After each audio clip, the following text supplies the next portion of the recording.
नमस्कार विद्यार्थी मित्रांनो, मी प्राध्यापक प्रभाकर जाधव, भूगोल विभाग KTHM कॉलेज. आपण मागच्या लेक्चरमध्ये हवा प्रदूषणाची किंवा वायू प्रदूषणाची काही कारणे बघितली होती. त्यामध्ये काही कारणं आपली बाकी होती शिकवण्याची. तर आजच्या व्याख्यानामध्ये आपण ती कारणे ही या ठिकाणी आपण बघणार आहोत. तर आपण मागे प्रदूषण संकल्पना, वायू प्रदूषण, त्यातील काही कारणे आपण बघितलेली आहेत. तर ती म्हणजे आज या ठिकाणी बघताना हवेमध्ये विविध बाह्य घटकांची ही वाढ झालेली आपल्याला दिसून येते, जी मानवी आरोग्यासाठी हानिकारक आहे. आणि अशा स्थितीस हवा प्रदूषण असं म्हटलं जातं. वायू प्रदूषण हे 4 व्हीलर असतील, 2 व्हीलर असतील, यामधून निघणारा जो धूर आहे, तसेच कारखान्यातून बाहेर पडणारा धूर, रसायने, आण्विक प्रकल्पामधून बाहेर पडणारे वायू आणि धुळीचे कण, जंगलांची किंवा जंगल जाळणे, कोळसा जाळणे, तेल शुद्ध करणारे कारखाने इत्यादी अनेक कारणांमुळे होणारा धूर, पाण्याची वाफ इत्यादीमुळे त्या ठिकाणी हवा प्रदूषण हे प्रामुख्याने होत असतं. थोडक्यात नैसर्गिक हवेमध्ये जे पदार्थ किंवा घटक मानव, प्राणी, पक्षी, वनस्पती, जीवजंतू यांच्या आरोग्यास आणि जीवनास हानिकारक आहेत, त्याचबरोबर जे हवामान बदलास कारणीभूत आहेत, त्यांना प्रदूषक घटक असं म्हटलं जातं. आता वायू प्रदूषणामध्ये आपण हवा प्रदूषणाची व्याख्या बघणं हे गरजेचं आहे.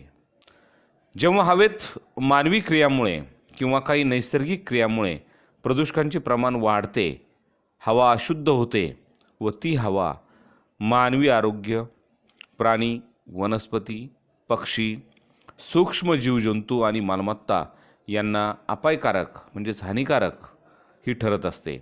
प्रतिकूल किंवा त्या ठिकाणी हानिकारक ही ठरत असते. तेव्हा त्यास आपण काय म्हणतो? हवा प्रदूषण किंवा वायू प्रदूषण असं आपण त्यास म्हणत असतो. आता त्यामध्ये पहिलं महत्त्वाचं कारण किंवा आपल्याला हे सांगता येईल सल्फर डायऑक्साईड, SO2. तर ज्यावेळेस आपण कोळसा किंवा राखेल जाळतो, त्यामध्ये असणाऱ्या गंधकाचं आणि सल्फरचंही ऑक्सिडेशन होतं व सल्फर डायऑक्साईड हा त्या ठिकाणी प्रामुख्याने हा तयार होतो. सल्फर डायऑक्साईड पाण्यामध्ये लवकर विरघळतो आणि सल्फर डायऑक्साईडचे प्रमाण हे जास्त झालं आणि त्या काळात पाऊस पडला तर त्याचे पाण्यामध्ये मिसळून सल्फ्युरिक आम्ल हे तयार होते. आणि या सल्फ्युरिक आम्लामुळे आपल्याला माहिती आहे आम्लपर्जन्य किंवा आम्लधर्मी पर्जन्य त्या प्रदेशामध्ये हा पडतो. आणि आम्लधर्मी पर्जन्यामुळे पिकांचं मोठ्या प्रमाणावर किंवा नुकसान होतं किंवा त्या पिकांवरती परिणाम होतो. जमीनसुद्धा आम्लयुक्त होते आणि हळूहळू ही जमीन नापीक बनते. अशा पावसाने त्यातील गंधकाची इमारतींच्या मटेरियलवर रासायनिक क्रिया होऊन इमारतींचं आयुष्य हे कमी होतं. सल्फर डायऑक्साईड ज्यावेळेस श्वसनाद्वारे नाकपुड्यांमध्ये जातो, तेव्हा श्वसन नलिकेतील पेशी सल्फर डायऑक्साईडला फुफ्फुसाकडे पोहोचविण्यापूर्वीच कपातमध्ये विरघळून जातात. जर त्यांचं प्रमाण हे जास्त झाले तर श्वसन नलिकेत अजून जास्ती हा कफ किंवा सर्दी ही त्या व्यक्तीला होत असते. सल्फर डायऑक्साईड हा कोळशाच्या ज्वलनाने निर्माण होत असल्यामुळे त्याचं प्रमाण वीटभट्ट्या, वीज निर्मिती प्रकल्पाजवळ हे जास्त असते. पाण्याची क्षमता किंवा त्याची जाण्याची क्षमता असल्याने अतिदूरवर सल्फर डायऑक्साईड हा प्रादुर्भाव किंवा त्याचा प्रादुर्भाव हा त्या ठिकाणी जाणवू लागतो आणि गाड्यांमधून निघणाऱ्या धुरामध्ये मोठ्या प्रमाणात सल्फर डायऑक्साईड हा त्या ठिकाणी असतो.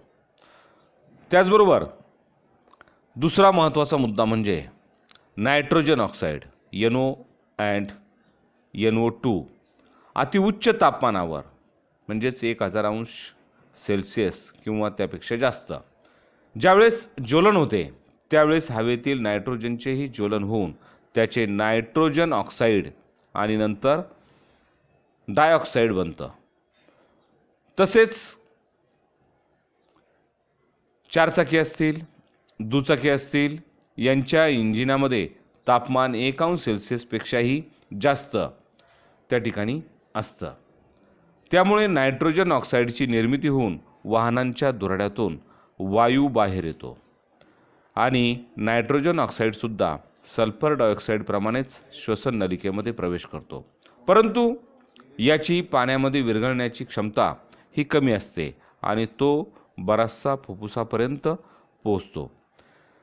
तसेच जास्तीत जास्त कफ निर्मिती होऊन त्या व्यक्तीला किंवा लोकांमध्ये सर्दी त्याचा प्रादुर्भाव होत असतो. त्वचासुद्धा कोरडी पडते, डोळे चुरचुरतात. असे प्रकार हे प्रामुख्याने यापासून घडत असतात.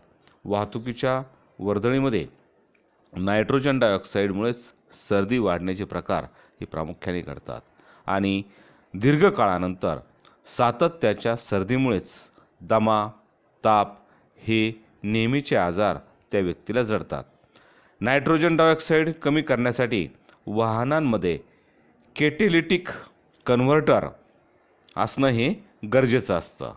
कॅटेलिटिक कन्व्हर्टर नायट्रोजन डायऑक्साईडचे पुन्हा ऑक्सिजन व ऑक्सिजनमध्ये रूपांतर करतो आणि यामध्ये ज्यात कन्व्हर्टर नाहीत अशा जुन्या गाड्या या निकालात काढणं गरजेचं आहे. सध्या शास्त्रज्ञ हे कमी करण्यासाठी किंवा कमी तापमानास ज्वलन करून नायट्रोजन डायऑक्साईडचं प्रमाण हे कसे कमी करता येईल यावर काम करत आहेत. अशा प्रकारे आपण आज हवा प्रदूषणाची कारणे ही महत्त्वाची कारणे आपण या ठिकाणी बघितलेली आहेत. तर विद्यार्थी मित्रांनो, आपण हा दुसरा मुद्दा, महत्त्वाचा मुद्दा या लेक्चरमध्ये आपण हा प्रामुख्याने पूर्ण केलेला आहे. हवा प्रदूषण किंवा वायू प्रदूषण आणि त्याची कारणे हा आपण या ठिकाणी पूर्ण केलेला आहे. त्याची विविध कारणंही आपण आज बघितलेली आहेत. त्यामुळे आपले जर काही प्रश्न असतील तर तुम्ही मला माझा मेल दिलेला आहे, त्या ठिकाणी तुम्ही विचारू शकता. तर धन्यवाद विद्यार्थी मित्रांनो.